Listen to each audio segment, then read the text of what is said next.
This presentation introduces you to the South African Risk and Vulnerability Atlas, a central repository platform of a wide range of climate-related data for South Africa aimed at improving decision-making. The South African Risk and Vulnerability Atlas has been identified as a key resource under the National Climate Change Response Strategy, as both an input and dissemination tool for relevant assessment and response exercises. The Atlas provides a collection of integration and awareness tools, allowing users to access spatial and non-spatial data and information on risk, vulnerability, and sensitivity of various themes. Available resources include live web mapping, static maps, reports, case studies, and integrated analysis, which assists in an increased understanding of global change impacts, focusing on the country, different regions, and localities.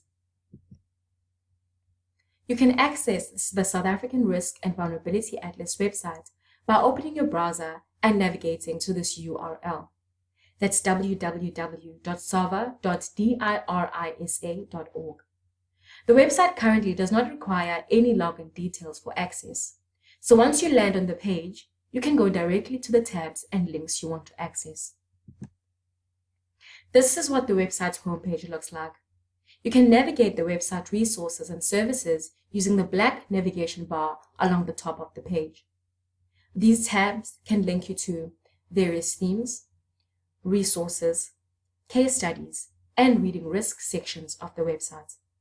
In the next couple of slides, we will briefly go through different sections and available resources, all of which can be accessed by clicking on the link of interest and the type of information you are wanting to view. Let's start by looking at themes. You can access this section of the site by hovering your mouse over the tab on the navigation bar at the top, or by simply clicking on it.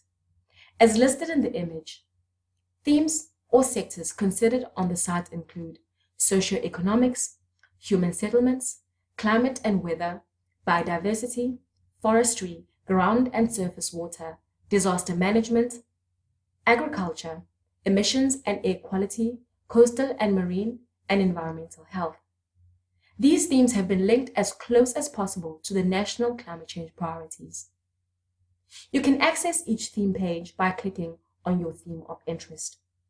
Each theme page further provides an introduction to the theme, available literature documents, data, and maps. And furthermore, the Atlas also provides access to SION's electronic spatial portal that allows users to search for datasets and research according to themes, keywords, or geographic areas. For the purpose of this presentation, we will only go through one theme, which is agriculture, to sort of give you an idea of the information that's made available, as the different theme pages are presented in a similar manner. The circled navigation block on the left-hand side of the screen helps you to navigate through the information that's made available here. The information is further grouped under Resources, Data, and the Literature tabs. Clicking on the relevant tab allows you to access what is available under each, specifically for the theme that you're looking at, in this case, agriculture. The agriculture theme has 5 links to resources. These are impacts, biophysical analyses, commercial agriculture, subsistence agriculture, as well as useful links. Clicking on the first link, Impacts, allows you to access information on the global change on agriculture, as well as the impacts of agriculture on global change. In this case, a report on the impacts of global change on food security in South Africa can be accessed by clicking the link titled Food Security, as shown on the page. Clicking on the biophysical analyses or mapping link takes you to this page with spatial maps relevant for agriculture in South Africa. This includes future or present maps representing changes in crop production. Clicking the highlighted Read More link shows you more information on your map of interest, which also allows you to see or view a bigger map and any additional information that has been made available here. Clicking on the Commercial Agriculture link takes you to this page, showing available resources around commercial farming practices.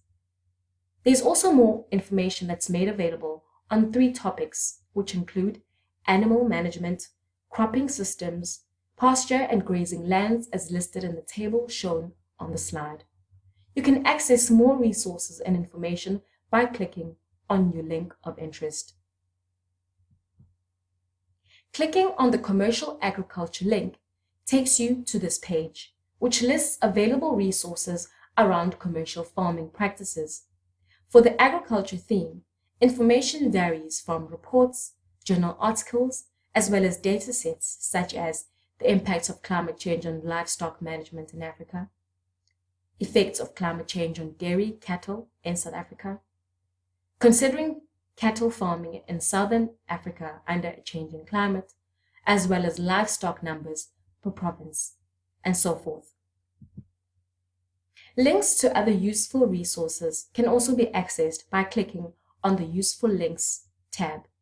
In this case, more information that's made available includes links to the AGIS system, an agricultural georeference information system with combined agricultural, orientation, and demographic information, a link to the Adaptation and Mitigation Knowledge Network, as well as a link to the Department of Agriculture, Forestry, and Fisheries websites.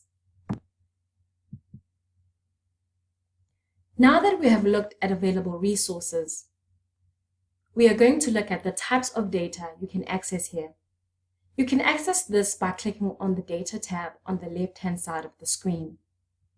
This section mainly provides users with a search function, allowing you to search the atlas using the electronic spatial portal linked to SION's data portal. This allows users to search datasets and research according to theme, keywords, or geographic area.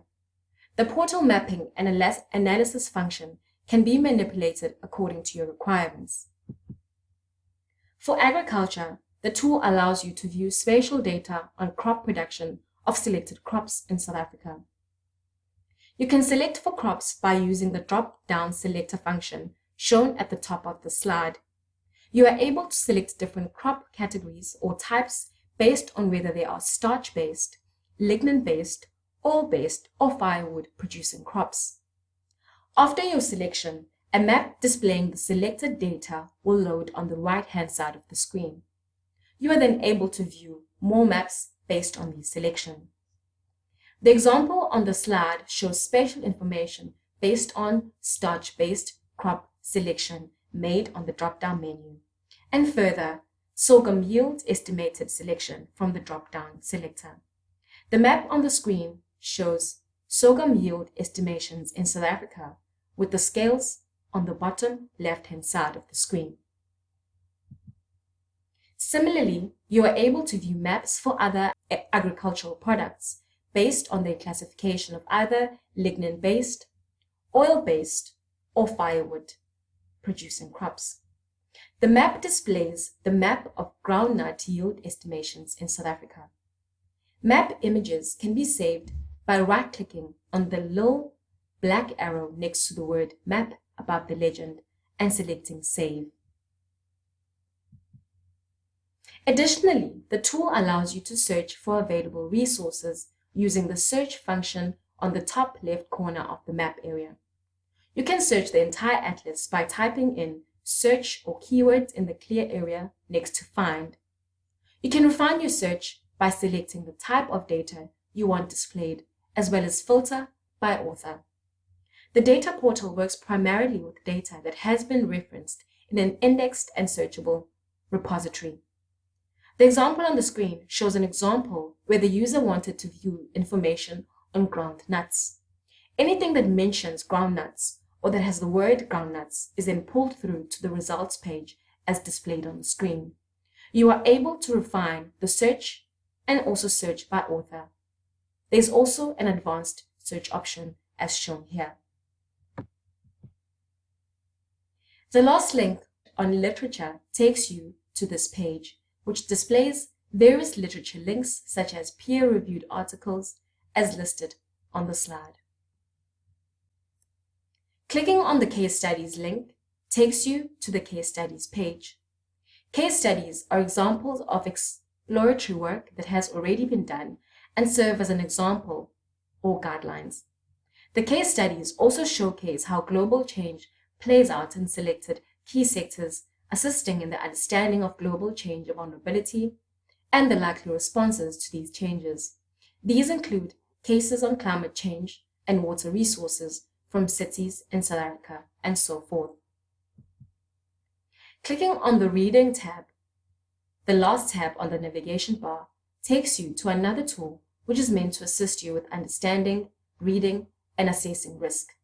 The circled bar at the top of the page takes you through the South African Risk and Vulnerability Framework.